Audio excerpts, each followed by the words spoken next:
সকল বন্ধুকে প্রণাম, ভালোবাসা, অভিনন্দন। আমি গতকাল এসেছি রাত ৯:৫০-এ বাড়িতে। তো একটা বছর কেটে গেল, বাড়ি ফিরলাম। আমার মাকে আমি দর্শন পেলাম।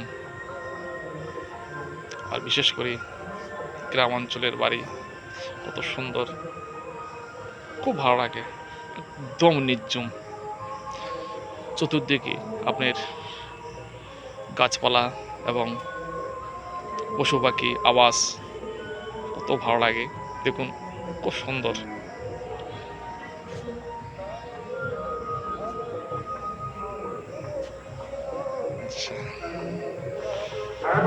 তো যাক, তো সবাই ভালো থাকবেন। আর চতুর্দিকে আপনার কালী পুজো, ভীষণ আনন্দ। আমাদের গ্রামটা খুব ভালো লাগে।